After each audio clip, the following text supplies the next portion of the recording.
দেখিছা? উম, ঠিক আছে, এতিয়া তোমালোকে চাই যোৱা। আজি এই অকল MCQ কেইটা কৰি শেষ হৈ যাব, ঠিক আছে? তাৰপিছত তোমালোকৰ কাইলৈ আৰু দুটা ক্লাছত তোমালোকৰ ফাৰ্ষ্ট চেপ্টাৰটো শেষ হৈ যাব। এতিয়া তোমালোকে কি দেখিছে চাওঁ। ওপৰত তোমালোকে ফিজ দিয়া আগত এটা এটা ক্লাছ কৰি চাব পাৰা যে কেনেকুৱা লাগিছে, যে মোৰ ভাল লাগিব নাই। চবকে ভাল নালাগে ন পঢ়োৱাটো চবৰে। চ' কৰিছে এটা এটা কৰি চাব পাৰা। কিছুমানে হয়তো কাইলৈ মানে কৰিব, কেইবাজনো। এতিয়া চোৱা, এতিয়া ক্লাছটো ষ্টাৰ্ট কৰোঁ। 9 নম্বৰ কুৱেশ্যনলৈকে আগতে চাইছিলোঁ। যোনখিনি আজি প্ৰথম ক্লাছ কৰিব আহিছা, তোমালোকে আগৰ ভিডিঅ'কেইটা চাই ল'বা। এবাৰ প্লেলিষ্ট মানে মই দি দিম, বা তোমালোকৰ লগৰ কেইজনৰ থ্ৰুদি যদি আহিছা সিহঁতক সুধি ল'বা, আগৰ ভিডিঅ'কেইটা ফৰৱাৰ্ড কৰি দিবা, ঠিক আছে? পূৰা চাবা খালি, তেতিয়াহে আজিৰ ভিডিঅ'ত বুজি পাবা, এইখিনি বুজি পাবা। চ' এতিয়া চোৱা তোমালোকে, এই 10 নম্বৰ কুৱেশ্যনৰ পৰা 17 নম্বৰ কুৱেশ্যন, টোটেল 8টা কুৱেশ্যন আজি ডিছকাছ কৰিম। MCQ আছে, অলপ সময় বেছি নালাগে আজি, অলপ সোনকালে শেষ হৈ যাব, ঠিক আছে? আৰু তোমালোকে এটা কথা কোৱাচোন, হেৰি যে তোমালোকৰ আজি যেনিবা বন্ধ আছিলে 1 মে', ঠিক আছে? বোলে আকৌ ছানডে বন্ধ আছে, তেতিয়াহ'লে তোমালোকৰ এনেই আমি নৰ্মেল টাইমটো হৈছে ক্লাছৰ 7টা বজাত, তোমালোকে বেলেগ টাইমত ক্লাছ কৰিব পাৰিবা নোৱাৰা? মানে ধৰি দিছোঁ দিনত বোলে 2টা বজাত কৰিব বিচাৰিছোঁ, পাৰিবা নোৱাৰা? পাৰিবা নহয় ন, আগদিনাখনে কৈ থ'লে? অঁ, স্কুল অফ থাকিলে পাৰিবা ন? ঠিক আছে। আৰু কোনে কোনে পাৰিম বুলি, মানে কোনে কোনে কৈছে চাওঁ। অঁ, আৰু কোনে কোনে? অবিস্মিতা, অ'কে, ঠিক আছে। চ' এতিয়া মই ষ্টাৰ্ট কৰি দিওঁ, ঠিক আছে? এতিয়া তোমালোকক কি বুলি কৈছিলে 10 নম্বৰ কুৱেশ্যনটো, যে 1 2 5 হৈছে factor of the numbers P N কিউটো। আৰু লগতে কি হয় সেইখিনিতো তেনেকৈ, আৰু বাকী ইয়াত MCQ PYQ বিলাকো থাকিব। এতিয়া চোৱা কুৱেশ্যনটোলৈ আহোঁ। 1 2 4 5 হৈছে factor of the numbers P and q বুলি কৈছে। চ' এইটো হ'লে কি হ'ব, 1 2 4 5টো ফেক্টৰ বুলি কৈছে, মানে কি হয়, পিক যদি তুমি 1 2 4 5 ডিভাইড কৰা, কিবা এটা ইণ্টিজাৰ পাবা, ঠিক আছে? বুজিলা? 1 2 4 5 হৈছে ফেক্টৰ বুলি কৈছে, বুজিলা? পি, গতিকে এইটো যদি ডিভাইড কৰা, ঠিক আছে? পিক যদি তুমি 1 2 4 5 ডিভাইড কৰা, তেতিয়াহ'লে কিবা এটা ইণ্টিজাৰ পাবা, ঠিক আছে? ইণ্টিজাৰটো M বুলি ধৰি লৈছোঁ। তেনেকে এইটো M ধৰিলে কি হ'ব, P ইকুৱেল টু 1 2 4 5 M হ'ব, ঠিক আছে? মানে 1 2 4 5 হৈছে factor of the number p and q, ঠিক আছে? আৰু মানে কি হয়, পি আৰু কিউ সংখ্যাটোৰ 1 2 4 5 এটা উৎপাদক বুলি কৈছে। তেনেকে তোমালোকৰ কি কৈছে, কিউ2 বুলি কৈছে ন? চ' 1 2 4 5 হৈছে ফেক্টৰ বুলি কৈছে। দেখা নাই নেকি? এতিয়া দেখিছা নাই? ওলাইতো আছে, ওলাই আছে। আৰু কোনে দেখা নাই? বাকী দেখিছা নাই? কোনটো চাই আছা? এডুষ্টেচন দুটা ওলাই আছে, দেখিছা নে? দেখিছা নাই তুমি? ওপৰত চোৱা, এডুষ্টেচন ইজ প্ৰেজেন্টিং বুলি ওলাই আছে, একদম ওপৰলৈ যোৱা। ওলাই আছে, মই সদায় দুটা দি দেখোঁ। মই এটা মোবাইল খুলি ৰাখোঁ, এটা লেপটপ খুলি ৰাখোঁ, মই নিজে দেখি আছোঁ নিজকে। তুমি ওপৰলৈ যোৱা, ওপৰলৈ দেখোঁ, একদম ওপৰলৈ যোৱা। আমাৰ মানুহবিলাক ওলাই আছে নাই? মই মানুহ ওলোৱা নাই, মই স্ক্ৰীন উলিয়াই আছোঁ। তুমি কি চাই আছা বা? মানুহ ওলাম বুলি ভাবিছা নেকি বৰ্ডত? এইয়া দেখিছা, এন বুলি লিখিছোঁ, দেখিছা নাই? এইটো এন লিখিছোঁ। অঁ, আৰু কি লিখিব লাগে? ঠিকেইতো আছে। চ' কিউ কিমান হ'ব? কিউটো কিমান হ'ব? 1 2 4 5 N হ'ব, হয় নহয়? ইলেজ কৈ দিওঁ, দেখিছে নাই? কোনে কোনে দেখিছে কৈ দিয়ে। অঁ, এতিয়া পি প্লাছ কিউ কিমান হ'ব? এইটো লিখি থকাটো দেখিছা নাই? লিখি যে আছোঁ স্ক্ৰীণত। কোনে নাই দেখা কৈছিলে, দেখিছা নাই? স্ক্ৰীণত যে লিখি আছিলোঁ। এনেই মিছাকে কৈ নিদিবা আকৌ, বুজিছা? যোনে নাই দেখা বেলেগে লেবুল লৈ নহয়। এতিয়া পি প্লাছ কিউটো কিমান হ'ব? চোৱা, এইটো এই অপশ্যন দিয়া সুধিছে যে এইটো আমি পালোঁ, এইটো আমি দিয়া থকাটো লিখিলোঁ, যি যি দিয়া আছে। চ' এতিয়া কি হ'ব? Which of the following will have 1 2 4 5 as an factor? কোনটোৰ ফেক্টৰ হ'ব বুলি কৈছে? চ' পিৰো ফেক্টৰ হয়, কিউৰো ফেক্টৰ হয়। পি প্লাছ কিউৰ ফেক্টৰ হ'ব নহয়, পি মাইনাছ কিউৰ হ'ব নহয়, পি ইনটু কিউৰ হ'ব নহয়। এইটো হৰণ হয় দেই, এইটো ডিভাইড আছিলে। পি ডিভাইড এইটো হৰণ, এইটো ফেক্টৰ হ'ব নহয়, এইটো সুধিছে। চ' মই কুৱেশ্যনটো এবাৰ চাই লওঁ খাতাকে। হয়, পি হৰণ দিয়া আছে। চ' পি প্লাছ কিউ যিটো দিয়া আছে, এতিয়া আমি পি প্লাছ কিউ যদি কৰি চাওঁ, 1 2 4 5 M আৰু 1 2 4 5 N, ঠিক আছে? 1 2 4 5 এইটো যদি কমন লওঁ কিমান হ'ব? M plus N। চোৱা, এইটো 1 2 4 5টো আহিল নে নাই? চ' এইটো ফেক্টৰ হ'ব, ঠিক আছে? চ' এই প্ৰথমটো এটা শুদ্ধ হ'ব, আচল অপশ্যন কেইটা তলতহে আছে। তাৰপৰা তেনেকৈ পি মাইনাছ কিউ যদি কৰা কি হ'ব? 1 2 4 5 এই প্লাছৰ ঠাইত জাষ্ট মাইনাছ আহি যাব, M ইনটু N হ'ব, ঠিক আছে? পি ইনটু যদি কিউ কৰা কি হ'ব পি মানে কিমান আছিলে 1 2 4 5 m আছিলে কিউ আছিলে এইটো পূৰণ আছিলে 1 2 4 5 n আছিলে চ' এইটো কিমান হ'ব 1 2 4 5 দুটা আছে মানে 1 2 4 5 দুটা থাকে এটা থাকে এবাৰ পূৰণ থাকে দুবাৰ পূৰণ থাকে মানে এইটো কি হ'ব মানে ইয়াৰ অৰ্থটো হ'ল যে এইটো 1 2 4 5 ফৰ্মত আছে ঠিক আছে চ' এইটো এটা ফেক্টৰ হ'ব এইটো এটা ফেক্টৰ হ'ব কিন্তু যদি চোৱা পি ডিভাইড যদি কিউ কৰা পি মানে কিমান আছিলে 1 2 4 5 m আছিলে হয় নহয় আৰু কি আছিলে 1 2 4 5 n আছিলে চ' 1 2 4 5 1 2 4 5 কেঞ্চেল গ'ল চ' পি m বাই n থাকিলে মানে ইয়াৰ পৰা ইয়াত m বাই n 1 2 4 5 টো ইনটু হৈ থকা নাই ঠিক আছে চ' সেইটো কাৰণে এইটো আমি ক'ব নোৱাৰো যে ফেক্টৰ হ'ব নাই চ' 4 অপশ্যনটো নহ'ব ঠিক আছে কোনটো ফেক্টৰ হয় বুলি সুধিছে which of the following will have 1 2 4 5 as a factor বা তলত দিয়া কোনটো বিকল্পৰ 1 2 4 5 এটা উৎপাদক হ'ব বুলি কৈছে চ' এইটো উৎপাদক হয় 1 2 4 কাৰণ সেইটো কাৰণে এইটো ইয়াত যদি ডিভাইড কৰি দিয়া এইটো p প্লাছ q বাই 1 2 4 5 কৰিলে m প্লাছ n ওলাব p মাইনাছ q বাই 1 2 4 5 কৰিলে m মাইনাছ n ওলাব তেনেকৈ p ইনটু q বাই 1 2 4 5 কৰিলে m ইনটু n এইটো 1 2 4 5 টো ওলাব গতিকে m plus n m minus n আৰু মানে p plus q p minus q আৰু p ইনটু q টো হয় কিন্তু ইয়াত 1 2 4 5 টো নাইকিয়া হৈ গ'ল কেঞ্চেল কৰি পেলাই ঠিক আছে ডিভাইডত চ' এই 4 টো নহ'ব গতিকে কি আছে 1 2 3 ক'ত দি আছে এইটো দিয়া আছিলে c দিয়া আছিলে 1 2 3 বুলি গতিকে অপশ্যন শুদ্ধ হ'ব আমাৰ c টো ঠিক আছে চ' এতিয়া নেক্সট কুৱেশ্যনটোলৈ আহিলোঁ তোমালোকৰ এইটো মেথছ দা ফলোইং এনেকুৱা কুৱেশ্যন বহুত আহিছে 9ত এনেকুৱা আহিছে ধৰা তোমালোকৰ 3টা 4টা ষ্টেটমেণ্ট দি আছে তাৰপিছত দুটা শুদ্ধ হ'লে কোনটো হ'ব তাৰপিছত এনেকুৱা টেবুল মিলাবলৈ আহিছে চ' মিলোৱাটোৰ ক্ষেত্ৰত দিয়া চোৱা number which is neither prime নৰ কম্পজিট মই তোমালোকক প্ৰাইম আৰু কম্পজিটৰ ক্লাছ যেতিয়া কৰিছিলোঁ ছেকেণ্ড ক্লাছটো চাগে বা থাৰ্ড ক্লাছত তেতিয়া মই বুজাইছিলোঁ যে প্ৰাইম কোনটো হয় কম্পজিট কোনটো হয় 2টো প্ৰাইম হয় 3টো প্ৰাইম হয় 4টো কম্পজিট হয় চ' তেনেকৈ 1টো কি বুলি কৈছিলোঁ 1টো প্ৰাইমো নহয় কম্পজিটো নহয় বুলি কৈছিলোঁ চ' এইটো অপশ্যন কোনটোৰ লগত মিলিব ইংলিছত যদি মিলাব যাওঁ 3 লগত মিলিব চ' এনেকৈ ইয়াত যদি মিলাই কোনটো হ'ব 3 হ'ব ঠিক আছে তেনেকৈ এইটো বেলেগ বেলেগকৈ বনালে টেবুলখন অনলি ইভেন প্ৰাইম নাম্বাৰ কোনটো হয় 2টো আমি শিকাইছিলোঁ চৰি এইটো এক ছেকেণ্ড হ'ব দেই এইটো 1ৰ লগত হ'ব আৰু এইটো কিমান হ'ব তাৰপিছত অনলি ইভেন প্ৰাইম নাম্বাৰ কোনটো হ'ব অনলি ইভেন প্ৰাইম নাম্বাৰটো 2 হ'ব 2 হয় ঠিক আছে এইটো মোহাৰি দিওঁ এক ছেকেণ্ড হ'ব দেই মোহাৰি দিম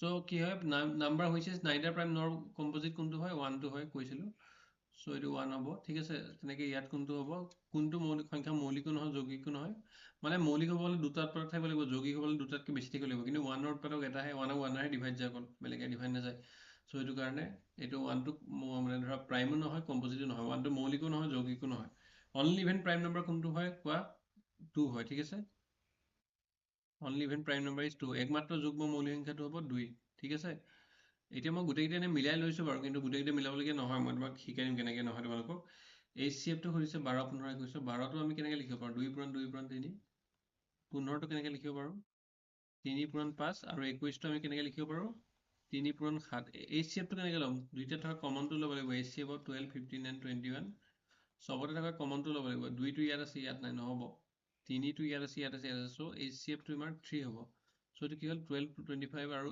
15 আৰু 21ৰ কি হ'ব HCF 23 হ'ব ঠিক আছে বা ইয়াতো যদি আমি কৰি দিওঁ এইটো কি হয় 3 হয় তাৰপিছত LCM of 2 and 9 টো 18 হয় জানো চ' এইটো আমি মুখতো উলিয়াব পাৰোঁ মই এইটোৱে থাকিলেগৈ অপশ্যন 2 আৰু 9ৰ লসাগু কি হ'ব মিউট কৰি ৰাখিবা তোমালোকে 18 হ'ব চ' প্ৰথম অপশ্যনটো দেখি আমি গম পাই গৈছিলোঁ পিটো যেতিয়া আমাৰ 3 লগত মিলিছে ন পিটো কিহৰ লগত মিলিছে পিটো 4ৰ লগত যেতিয়া মিলিছে এইটো চাই আমি গম পাই গ'লোঁ যে এইটোৱে শুদ্ধ পিটো 4ৰ লগত আৰু ক'ৰবাত আছে নেকি নাই পিটো 4 হ'ব বা 3 হ'ব বা 2 হ'ব বা 1 হ'ব চ' ইয়াত যদি 4 আছে ইয়াতো 4 আছে তেতিয়া আমি এই দুটা অপশ্যনৰ ভিতৰত এটা চাবলগীয়া হ'লহেঁতেন ঠিক আছে সেইটো মই এলিমিনেশ্যন তোমালোকে কেনেকৈ কৰিবা বুদ্ধিটো সেই বুদ্ধিবিলাক টোক্কা বুলি নকওঁ ডাইৰেক্টলি সেই বুদ্ধিবিলাক মই শিকাই দিম ঠিক আছে পিছলৈ কিন্তু এইটো অপশ্যন একদম ইজি হৈ আছে তোমালোকে পিটো 4 বুলি কৈছা গম পালা প্ৰথমটো কৰি পেলাই চ' এইটোৰ পৰা গম পালা এইটো হোৱাৰ পিছত তোমালোকৰ পিটো বেলেগ অপশ্যনত নাই চোৱা 3 2 1ত নাই চ' এই 4টো হোৱাৰ পিছত তোমালোকে গম পাই যালে যে এইকেইটা নচালেও হ'ব এই পিছৰকেইটা কৰি নাচালেও হ'ব কিন্তু এতিয়া মই জাষ্ট এনেই বুজাই দিলোঁ LCM কেনেকৈ ওলাই HCF কেনেকৈ ওলাই বা এইকেইটা যে হয় একমাত্ৰ যুগ্ম মৌলিক সংখ্যা যে 2 হয় সেই কথাকেইটা ক'বৰ কাৰণে মই এইটো দেখাই দিছোঁ কিন্তু কি হয় তোমালোকে এনচাৰটো P4 বুলি গম পোৱাৰ পিছতে কিউটো অভিয়াছলি 3 হ'ব লাগিব কাৰণ P4 বেলেগত নাই চ' এইটো শুদ্ধ হ'ব এইটো শুদ্ধ হ'লে কিউটো 3 হ'ব R2 2 হ'ব, S2 1 হ'ব। চ' এইটো বেলেগ অপশ্যন নাই, গতিকে এইটো হ'ব বুলি গম পাই গ'লে। কিন্তু হ'লেও মই কৰি দেখাই দিছোঁ যে Q2 3 কিয় হ'ল বা R2 2 কি হ'ল, S2 1 কিয় হ'ল দেই। চ' তেনেকৈ তোমালোকে ধৰি লৈছোঁ বোলে এইটোতো 4 আছে, এইটোতো 4 আছে, তেতিয়া তোমালোকে B আৰু D চাব দৰকাৰ নাই, তেতিয়াহ'লে তোমালোকে A আৰু C চাব লাগিব। যদি বোলে এইটোত বোলে ইনকেছ যদি 4 থাকিলহেঁতেন, 4 যদি বোলে আছিল, তেতিয়া তোমালোকে B আৰু C এলিমিনেট কৰি D এলিমিনেট কৰি পেলাই A আৰু C চালে হ'লহেঁতেন। বোলে A আৰু C চালে 4 এইটো আছে, এইটো আছে, তেতিয়া তুমি Q অপশ্যনটো চাব লাগিব যে কোনটোত মিলিছে। বোলে এইটো 3 আছে, তেতিয়া তুমি R লৈ যাব লাগিব। দুইটাতে বোলে 2 আছে, তেতিয়া তুমি S লৈ যাব লাগিব। তাৰপৰা S ত কোনোবা এটা 1 থাকিব, কোনোবা এটা বেলেগ থাকিব। চ' তেতিয়া গম পাই যাব যে তোমালোকৰ এইটো হয়, এইটো নহয় বুলি। ঠিক আছে, কিন্তু এতিয়া তোমালোকে অকল এটা অপশ্যন কৰিয়ে তোমালোকে গম পাই যোৱা হৈছে যে এইটো হেৰি হয় বুলি, যে এইটোৱে শুদ্ধ হয় বুলি। হ'লেও মই তোমালোকক বাকীকেইটা দেখাই দিলোঁ এবাৰ। তাৰপিছত এতিয়া বাকী কুৱেশ্যনকেইটা চোৱা। এইটো আমি পাইছিলোঁ এই কিতাপত। ঠিক আছে, HCF of two consecutive natural number is 1. ঠিক আছে, দুটা যদি কনজিকিউটিভ থাকে নাম্বাৰ, বোলে 1 আৰু 2 আছে, চ' ইয়াৰ HCFটো কি হ'ব, সদায় 1 হ'ব। বা তেনেকৈ যদি 2 আৰু 3 দিয়া আছে, HCF of যদি 2 আৰু 3 দিয়া থাকে, সেইটো 1 হ'ব। মানে দুটা কনজিকিউটিভ নাম্বাৰ থাকিলে ধৰিছোঁ, বা ধৰিলোঁ 15 আৰু 16, চ' সিহঁতৰ HCF সদায় 1 হ'ব। ঠিক আছে, আৰু এইটো ষ্টেটমেণ্ট মনতে ৰাখি ল'বা। আৰু বাকী তোমালোকৰ কি হ'ল, HCF of two co-prime number is 1. এইটো ডেফিনেশ্যনে হয়। co-prime নাম্বাৰ কেতিয়া কয়, যেতিয়া HCF টো 1 পায় তাকে co-prime নাম্বাৰ বুলি কয়। চ' এইটো ডেফিনেশ্যনে হয়। চ' দুইটা ষ্টেটমেণ্টে শুদ্ধ হ'ব লাগিব। চ' কি হয়, P আৰু Q দুইটা সত্য হ'ব, এইটো C টো শুদ্ধ হ'ব। Both P and Q are true. এইকেইটা ষ্টেটমেণ্ট হয়, এইকেইটা মনত ৰাখিব লাগে। এইকেইটা ফৰ্মুলা হয় বা নিয়ম হয়। এইকেইটা ইউজ কৰি পেলাই বেলেগ কিবা কিবি ইউজ হ'ব তোমালোকৰ কুৱেশ্যন, কিন্তু ইয়াত একদম বেছিক ষ্টেটমেণ্টকেইটা উঠাই দিছে। চ' এইকেইটা জানিব লাগিব। এতিয়া 13 নম্বৰ কুৱেশ্যনটোলৈ আহিলোঁ। আজি বহুত বেছি পাবলগীয়া নাই, একদম MCQ কেইটাহে আছে। চ' আধা ঘণ্টা 40 মিনিটতে হৈ যাব। মই এতিয়া এটা আইডিয়া কৰিব পাৰিম তোমালোকক, যে এঘণ্টাত তোমালোকক কিমানটা MCQ পঢ়াব পাৰিম। পিছলৈ যেতিয়া মই MCQ মানে ধৰা PIQ লৈ আনিম, কেতিয়াবা SSLC PIQ খিনি লৈ আহিম, CBSE PIQ লৈ আহিম, টেষ্ট পেপাৰবিলাক লৈ আহিম। চ' তেতিয়া তোমালোকৰ আজিৰ ক্লাছটোৰ পৰা এটা আইডিয়া হৈ যাব যে এঘণ্টাত কিমানটা কৰিব পাৰিম। ঠিক আছে, আজি সেইটো হিচাপত মানে এতিয়া ধৰিছোঁ 7:15 পৰা কৰিছোঁ, বা 20 মানৰ পৰাই কৰিছোঁ বুলি ধৰিব পাৰা, 17-20 মানৰ পৰাই কৰিছোঁ বুলি ধৰিব পাৰা। চ' 5 মিনিটমান লাগে চাগে এটা MCQ। চ' তেনেকৈ 10-12-15টা MCQ লৈ আনিব পাৰি। চ' এতিয়া চোৱা 13 নম্বৰ কুৱেশ্যনটো চোৱা। Two positive integer P and Q can be expressed as P equal to কিমান দিয়া আছে, AB স্কোৱাৰ বুলি দিয়া আছে, আৰু Q টো কিমান দিয়া আছে, A square B, where A and B are prime number, মানে A B প্ৰাইম বুলি কৈছে। ঠিক আছে, A, B প্ৰাইম নম্বৰ। বা তোমালোকক কি দিয়া আছে তলত, যে দুটা ধৰ্মৰ অখণ্ড সংখ্যা P আৰু Q এনেধৰণে প্ৰকাশ কৰিব পাৰিছে, P equal to AB square আৰু Q equal to A square B, য'ত A আৰু B মৌলিক সংখ্যা বুলি কৈছে। ঠিক আছে, প্ৰাইম নম্বৰ মানে মৌলিক সংখ্যা। তোমালোকে অসমীয়া মিডিয়ামৰ খিনিয়ে ইংলিছৰ টাৰ্মবিলাকো মনত ৰাখি যাবা। ঠিক আছে, ইংলিছৰ টাৰ্মবিলাক মনত ৰাখি যাবা। আৰু P আৰু Q লসাগু উলিয়াব কৈছে। ঠিক আছে, আমি LCM কেনেকৈ উলিয়াওঁ, প্ৰথমতে দুইটাত থকা টাৰ্মকেইটা চাওঁ বা দুইটাত নথকা টাৰ্মকেইটা চাওঁ। এতিয়া চোৱা, LCM যদি P আৰু Q উলিয়াবলগীয়া হয়, কি কৰিম, আমি হাইষ্টটো ল'ব লাগিব। Aৰ হাইষ্টটো অৰ্ডাৰ কৰিছে, এইটোত 1 আছে, এইটোত Bত 1 আছে। ঠিক আছে, Aৰ হাইষ্টটো 1 আৰু 2ৰ ভিতৰত হাইষ্টটো ল'ব লাগিব, আৰু Bৰ তেনেকৈ 1 আৰু 2ৰ ভিতৰত হাইষ্টটো ল'ব লাগিব। মানে কি হ'ব, A স্কোৱাৰ B স্কোৱাৰ হ'ব। LCMত আমি হাইষ্টটো লওঁ, আৰু HCFত কি কৰোঁ, লৱেষ্টটো লওঁ। এইটো যদি HCF খুজিলে, মই ইয়াত HCFটো কৰি দিছোঁ। কি হ'ব, HCF P আৰু Q যদি কয়, তেতিয়াহ'লে কি হ'ব, A আহিব আৰু সৰুটো আহিব, A আৰু A স্কোৱাৰ ভিতৰত কমনটো আহিব, A দুইটাত আছে, আৰু B আৰু B স্কোৱাৰ Bৰ ভিতৰত B দুইটাত আছে, B স্কোৱাৰ দুইটাত নাই। ঠিক আছে, এইটোত B আহিব। HCF অহাহেঁতেন AB হ'লহেঁতেন, আৰু এতিয়া LCM যিটো সুধিছে A স্কোৱাৰ B স্কোৱাৰ হ'ব। চ' সেইটো কাৰণে দুইটা অপশ্যন দি দিছে। দেখিছা, AB বুলিও অপশ্যনটো দি দিছে। তোমালোকৰ ভুল হৈ যাব পাৰে, পটককৈ কুৱেশ্যন দেখিলে LCM দেখিলা, লসাগু দেখিলা, কিন্তু তোমালোকে উলিয়াই দিলা গসাগু বোলে। চ' সেইটো কাৰণে তোমালোকৰ ভুল হ'ব পৰা অপশ্যনটো কুৱেশ্যনত দি দিছে, মানে ভুলকৈ কৰিলে যিটো তোমালোকে টিক চিন দিব পাৰা, সেই অপশ্যনটো কিতাপত দি দিছে। তাৰপৰা এতিয়া চোৱা, তোমালোকৰ 14 নম্বৰটো চোৱা। For the number P equal to 119, Q equal to 462, R equal to 105, and S equal to 2310, choose the option that represents the correct increasing sequence of number of prime factors. So এই নাম্বাৰকেইটা দিয়া আছে, P 119, Q 462, R 105 আৰু S 2310। সংখ্যাকেইটাৰ বাবে শুদ্ধ বিকল্পটো বাছি উলিয়া, য'ত P, Q, R আৰু S সিহঁতৰ প্ৰতিটোৰে মৌলিক উৎপাদকৰ সংখ্যা সাপেক্ষে ঊৰ্ধ্বগমন আছে। মানে কি হয়, তোমালোকে পাইছিলা ন, যে প্ৰথম যিটো থিয়ৰাম আছিলে, ফাণ্ডামেণ্টেল থিয়ৰাম অফ এৰিথমেটিক। ঠিক আছে, তাত কি পাইছিলা, যে তোমালোকৰ প্ৰতিটো কম্পজিট নাম্বাৰ কি হয়, কম্পজিট নাম্বাৰ, বা তোমালোকে যদি যৌগিক সংখ্যা বুলি কোৱা, যৌগিক সংখ্যা কি হয়, তোমালোকৰ কিহৰ ফেক্টৰ হৈ থাকে, প্ৰাইম নাম্বাৰছ। ঠিক আছে, প্ৰাইম নাম্বাৰছবিলাকৰ ধৰা কি বুলি কয়, বা এনেকৈ লিখিব পৰা যে মৌলিক সংখ্যা পূৰণফল হিচাপে থাকে যৌগিক সংখ্যাবিলাক, হয় নাই, মৌলিক সংখ্যাৰ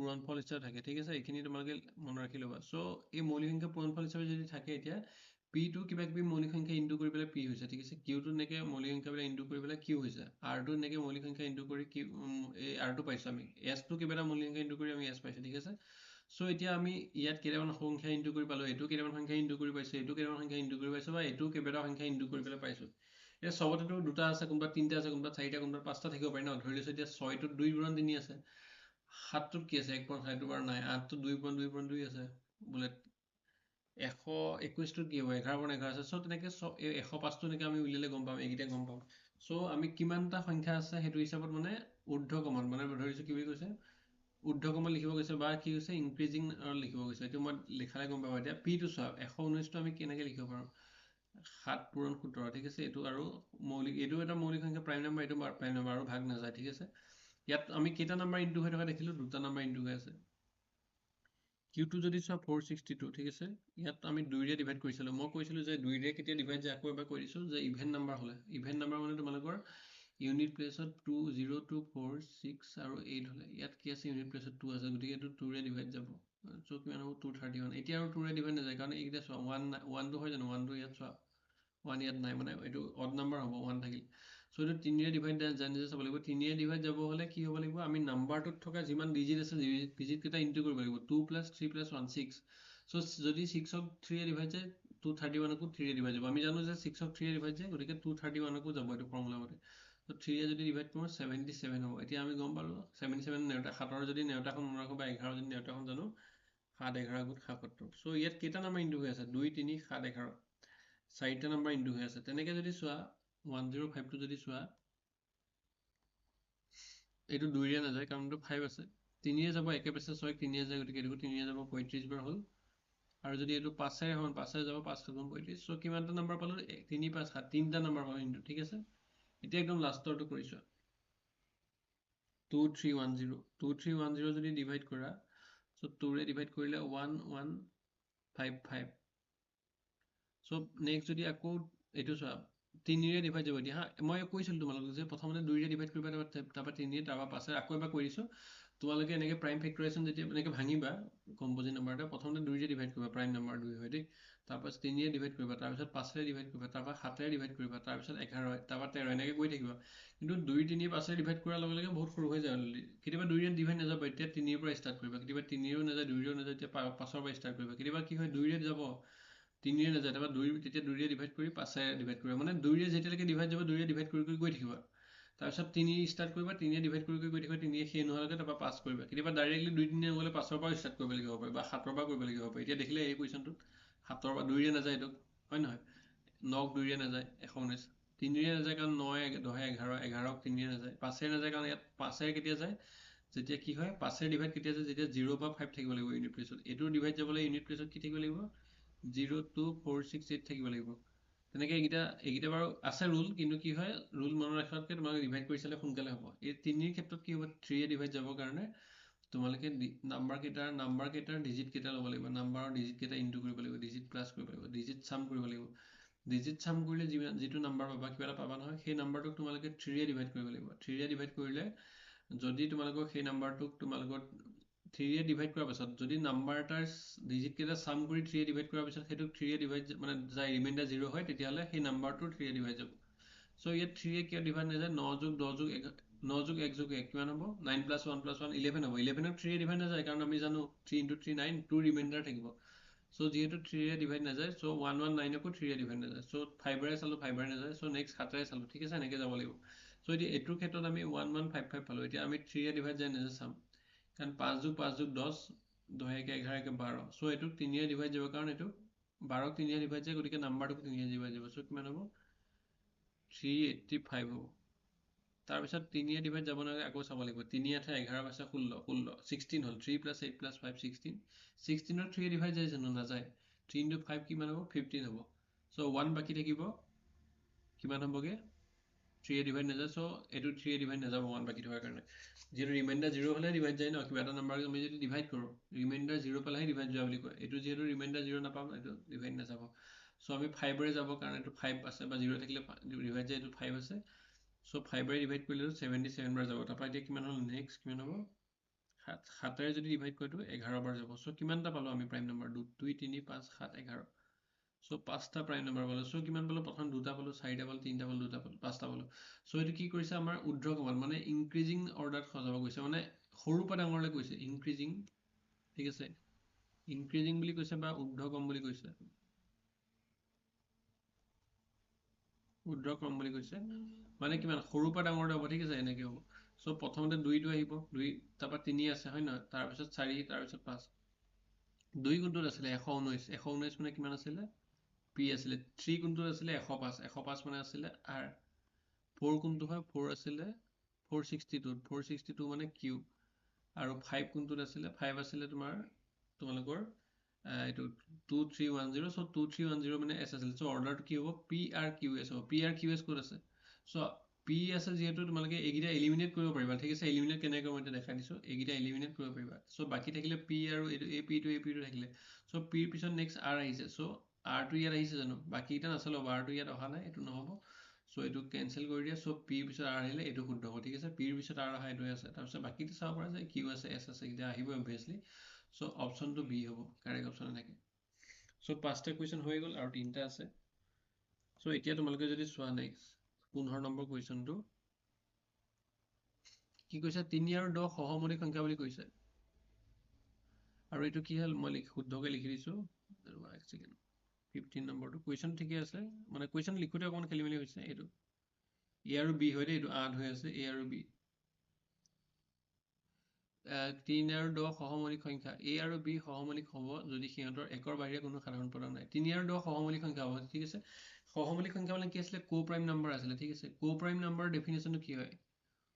2 নাম্বাৰছ আৰু কো প্ৰাইম মানে কি হয়? দুটা নাম্বাৰ কো প্ৰাইম হ'ব যেতিয়া সিহঁতৰ HCF টো 1 হয়, ঠিক আছে। 3 মানে কিমান হয়? 3 হয়, 3 মানে। আৰু 10 মানে কিমান হয়? 10। 10 মানে 2 into 5 হয়। কমন কিবা আছে নোচোৱা? 3 ইয়াত আছে, ইয়াত নাই। 2 ইয়াত আছে, ইয়াত নাই। 5 ইয়াত আছে, ইয়াত নাই। চ' কমন একো নাই। কমন যিহেতু নাই, সেইটো কাৰণে HCF টো 1 হ'ব, মানে গসাগুটো নহয়, গসাউ গৰিষ্ঠ সাধাৰণ উৎপাদকটো কিমান হ'ব? 1 হ'ব। চ' 1 যিহেতু হৈছে, 1 হ'লে কি বুলি কয়? HCF 1 হ'লে এইটো কি বুলি কয়? সহমৌলিক সংখ্যা বুলি কয়, মানে কি হয়? কো প্ৰাইম বুলি কয়। চ' ছেকেণ্ডটো কি কৈছিলে? প্ৰথমটো উক্তি হয়, ঠিক আছে। First one is assertion and second one is reason. So' কি হয়? 3 আৰু 10 সহমৌলিক সংখ্যা বা 3 and 10 are co prime number. আৰু ৰিজনটো কি দিছে যে এ আৰু বি সহমৌলিক হ'ব যদি সিহঁতৰ একৰ বাহিৰে কোনো সাধাৰণ পদ নাই। হয়, এইটো ৰিজনটো শুদ্ধ। মানে কি হয়? তোমালোকে এই কুৱেশ্যনটোৰ মাজত বিকজ বা কাৰণ বুলি লগাই চাব পাৰা। ষ্টেটমেণ্টকেইটাৰ মাজত অসমীয়াত কাৰণ লগাবা, এইটো টাইপ হোৱা নাই। আৰু ইয়াত কি লিখিবা? ইয়াত বিকজ লগাবা। যদি এইকেইটা কাৰণ আৰু বিকজ ৱৰ্ডকেইটা লগাই দিয়াৰ পিছত যদি ষ্টেটমেণ্ট এই দুটা মিলি এটা হ'ব নাই, যেতিয়া এটা চেণ্টেন্সৰ মাজত কাৰণ বা বিকজ এই ৱৰ্ডবিলাক লগোৱা দুটা চেণ্টেন্সৰ মাজত, চ' চেণ্টেন্সটোত মিলি এটা তোমাৰ কম্পজিট চেণ্টেন্স হয় নহয়? মানে তোমালোকৰ আছিল নহয়, simple sentence, compound sentence, composite sentence এনেকৈ আছিলে, কমপ্লেক্স চিম্পল কমপ্লেক্স কম্পাউণ্ড। চ' এইটো এটা কম্পাউণ্ড চেণ্টেন্স হয়, চেণ্টেন্স হ'ব, ঠিক আছে। যে 3 and 10 are co prime numbers because A and B are co prime number if they have no common factors। কি আছে এইটো? 3 আৰু 10 সহমৌলিক সংখ্যা, কাৰণ এ আৰু বি সহমৌলিক হ'ব যদি সিহঁতৰ একৰ বাহিৰে কোনো সাধাৰণ পদ নাই। মানে কি হয়? এইটো ডেফিনেশ্যন হয়, আৰু এই ডেফিনেশ্যনটোৰ কাৰণে এইটো শুদ্ধ হৈছে, হয় নহয়? 3 আৰু 10 কো প্ৰাইম নাম্বাৰ হৈছে, বাট এইটো এটা ডেফিনেশ্যন হয় যে 2 numbers are co prime if their HCF is 1। আৰু ইয়াত দিয়া আছে যে ইয়াত যিটো দিয়া আছে 3 আৰু 10 সেইটো কো প্ৰাইম বুলি দিয়া আছে, আৰু ইয়াৰ HCF টো 1 পালোঁ আমি ইয়াত কৰি পেলাই। গতিকে এইটো ৰিজন হ'ব, ঠিক আছে। প্ৰথমটো ষ্টেটমেণ্টৰ পিছৰটো এটা ৰিজন হ'ব। চ' কি কৈছিলে? দুইটা সত্য কিন্তু শুদ্ধ। কি কৈছিলে? উক্তি অসত্য কিন্তু এইটো সত্য কৈছে। এইটো সত্য কৈছে, এইটো অসত্য কৈছে। এইকেইটা নহয়, এটা সত্য এটা অসত্য কৈছে। চ' কৈছে ইয়াত কি ক'লে? এতিয়া কৈছে দুইটাই সত্য বুলি ক'লে। এ আৰু বিত আৰু দুইটা এইটো শুদ্ধ বুলি কৈছে, ইয়াতো এইটো সত্য বুলি কৈছে। কিন্তু ক'লে যে যুক্তি উক্তি শুদ্ধ ব্যাখ্যা।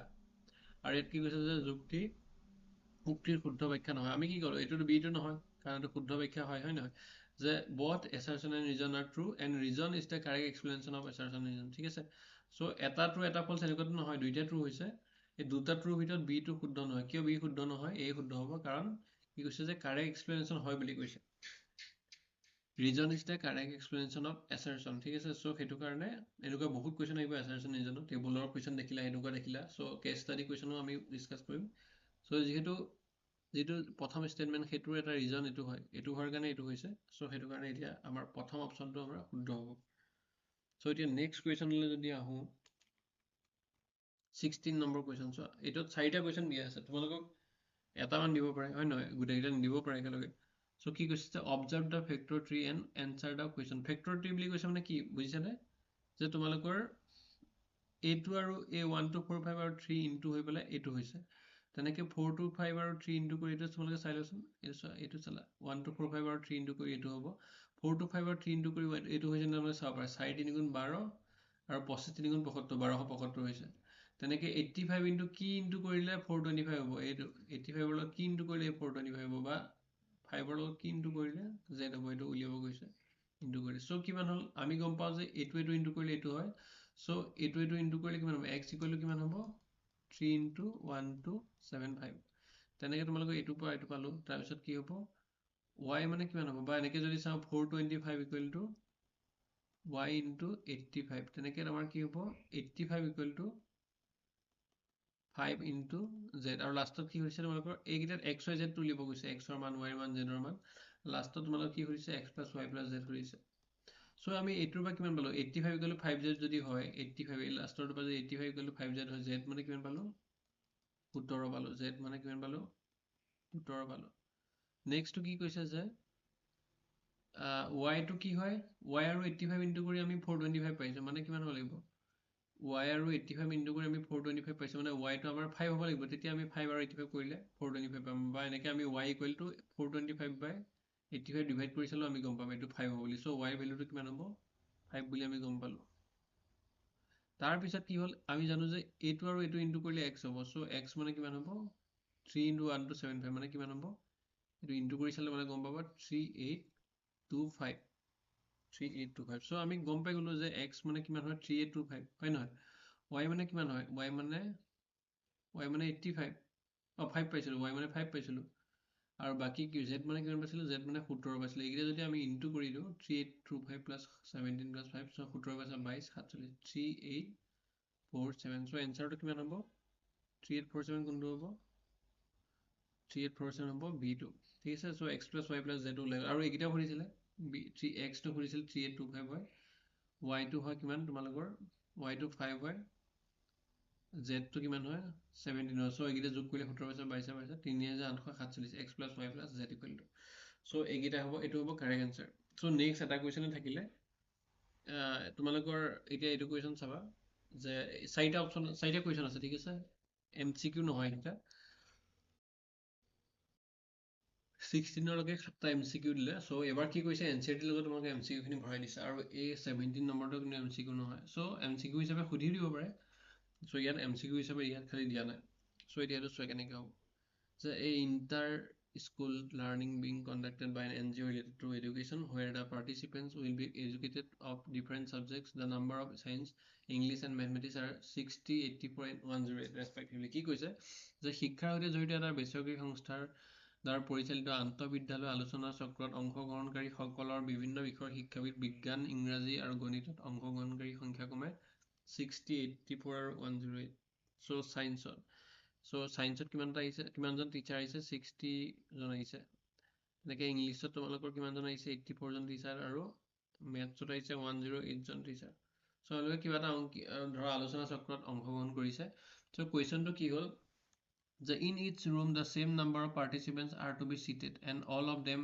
being from the same subject find the maximum number of participants that can be accommodated in each room বুলি কৈছে so এটো কি হ'ব লাগিব হাইয়েষ্ট বুলি কোৱাৰ লগে আমি এটা কথা মনলৈ আহে যে মেক্সিমাম বা হাইয়েষ্ট কৰিবলৈ হ'লে হাইয়েষ্ট কমন সদায় নাহিব কিন্তু কুৱেশ্যনটো বুজিলে গম পাবা যে এইটো মেক্সিমাম মানে এইটো কি হ'ব হাইয়েষ্ট কমন ফেক্টৰ আহিব HCF আহিব কি কৈছে যে in each room the same number of participants are to be seated and all of them being from the same subject বুলি কৈছে সো এইটো সেম সাবজেক্টৰ হ'ব লাগিব সব কমন হ'ব লাগিব সবতে যেহেতু সমান সমান ধৰা এইটোত যিমানটা মানুহ আছে 10টা থাকিলে এইটোত 10টা 20টা থাকিলে এইটোত 20টা সব ৰুমতে সমান সমান বুলি কৈছে আৰু কি কৈছে মেক্সিমাম নাম্বাৰ পাৰ্টিচিপেণ্ট কিমান হ'ব পাৰে সো বোলে এজনকে ভাগ কৰিলেও সবতে এজনকে হ'লে নিমিলিব দুজনকে হ'লে হ'ব জানো 30 নিমিলিব যে 30 হৰণ যাব কিন্তু এইটো হাইয়েষ্ট নহ'ব ঠিক আছে এজন দুজন হ'ব কিন্তু হাইয়েষ্ট নহ'ব হাইয়েষ্ট কিমানজনক বহাব পাৰি ইকুৱেলকে যদি বহাব চাওঁ বোলে সায়েন্সৰ বহাইছো ইংলিছৰ বহাইছো বেলেগ ৰুমত মেথছৰ বহাইছো কিন্তু ধৰা ইকুৱেলি বহাব লাগে চ' বোলে ছায়েন্সত 30জন ভালো, কিন্তু ইংলিছততো ইফালে আকৌ দুটা 30জন ভালো 24জন বাকী থাকি যাব। চ' ইকুৱেলকে বহাব নোৱাৰিম। আকৌ যদি মেথছত যদি চোৱা ইয়াত যদি 30 দিওঁ 30 হ'ব, ঠিক আছে, এইটোতো হৈ যাব, কিন্তু ইয়াত ইকুৱেল নহ'ব। চোৱা 30 এইটো ইকুৱেল যদি কৰিব, ইয়াত আকৌ 24 হৈ যাব, আকৌ ইয়াত কি হয় 30 হ'ব, 30 হ'ব, আকৌ 30 হ'ব, আকৌ এইটো 18 হ'ব। চ' এইটো এইবিলাক ইকুৱেল নহ'ব। ইকুৱেল হ'বৰ কাৰণে এনেকুৱা এটা নাম্বাৰ হ'লে ক'ত তিনিটাকে ডিভাইড কি হৈ যাব, আৰু হাইয়েষ্ট বুলি কৈছে। চ' এলচিএমৰ ক্ষেত্ৰত মাল্টিপ্লায়াৰ মানে পূৰণ কৰাটো আহে, আৰু এইচচিএফ মানে হাইয়েষ্ট কমন ফেক্টৰ মানে ডিভাইড কৰাটো এইচচিএফৰ ক্ষেত্ৰত আহে। চ' সেইটো কাৰণে আমি এইচচিএফ ল'ব লাগিব, ঠিক আছে। চ' 60 যদি এইচচিএফ লওঁ, আমি প্ৰাইম ফেক্টৰাইজেশ্যন যদি কৰোঁ 2 পূৰণ 3, 2 দুগুণ 4, 2টো আগত আহিলে, বা আমি ইয়াত কাষত কৰি চাওঁ, কাষত কৰি দেখাই দিছোঁ। 2ৰে যদি ডিভাইড কৰোঁ 30 হ'ব, 2ৰে ডিভাইড কৰিলে 15 হ'ব, তাৰপিছত 2ৰে ডিভাইড কৰিলে 3 আৰু 5 আহিব। চ' 3 × 5 হ'ল। তাৰপিছত তোমালোকৰ যদি 84টো কৰিছে কাষত, মই ইয়াতে কৰোঁ ৰ'বা। 84ক 2ৰে ডিভাইড কৰিলে 42, আকৌ 2ৰে ডিভাইড কৰিলে 21, আকৌ 3ৰে ডিভাইড কৰিলে 7, 2 × 2 × 3 × 7, 2 × 2 × 3 × 7। তাৰপিছত যদি 108 যদি আহে, চ' 108টো এই কাষত কৰিলোঁ, এইখিনি ৰাফ হওক, ঠিক আছে। 108ক যদি কৰোঁ 2ৰে 54 বাৰ যাব, আকৌ 2ৰে কৰিলে 27 বাৰ যাব, আকৌ 3ৰে কৰিলে 9 বাৰ যাব, আৰু 3ৰে কৰিলে 3 বাৰ যাব। চ' 2 2 3 3 3, 2 পূৰণ 2 পূৰণ 3 পূৰণ 3 পূৰণ 3। চ' এইটো কি থাকিলে, এইচচিএফটো কিমান হ'ব এতিয়া চোৱা। এইচচিএফ কিমান হ'ব, এইখিনি বাৰে বাৰে কৰি আছোঁ, তোমালোকে কৰি চাবই লাগে ৰাফ কপি এখন লৈ লগে লগে। চ' 2 × 2 × 2, ইয়াত 2 দুটা আছে, ইয়াত 2 দুটা আছে, ইয়াত 2 দুটা আছে। চ' 2 × 2 আহিবই, ঠিক আছে, কমন। 3টো ইয়াত আছে, ইয়াত আছে, ইয়াত আছে, কিমান ইয়াত এটা আছে, ইয়াত এটা আছে, ইয়াত 3টা আছে। চ' কমনটো আহিব হ'লে এটাই আহিব, কম থকাটো আহিব। 5টো ইয়াত আছে, ইয়াত নাই, চ' ইয়াত নহ'ব। 7টো ইয়াত আছে, ইয়াত নাই, নহ'ব। চ' সেইটো কাৰণে এইকেইটাই হ'ব, যিকেইটা বাকী থাকিলে। কিমান হ'ব এইটো, 3 দুগুণ 6 দুগুণ 12টা থাকিব। চ' 12জন মেম্বাৰ হ'ব। কিয় হ'ব এইটো ভেৰিফাই যদি কৰি চাওঁ কিমান হ'ব, 60টাৰ ক্ষেত্ৰত কিমান হ'ব, 12 যোগ 12 যোগ এনেকৈ 12 যোগ 12 যোগ 12 কিমান হ'ব, 5টা হ'ব, হয় নহয়। 5টা এনেকৈ গ্ৰুপ হ'ব, বা এনেকৈ এটা ৰুমত 5জনকৈ হ'ব, 5টা গ্ৰুপ হ'ব, মানে 5টা ৰুম লাগিব। তেনেকৈ ইংলিছৰ ক্ষেত্ৰত কিমান হ'ব, 12 পূৰণ 7 হয় নহয়, 84।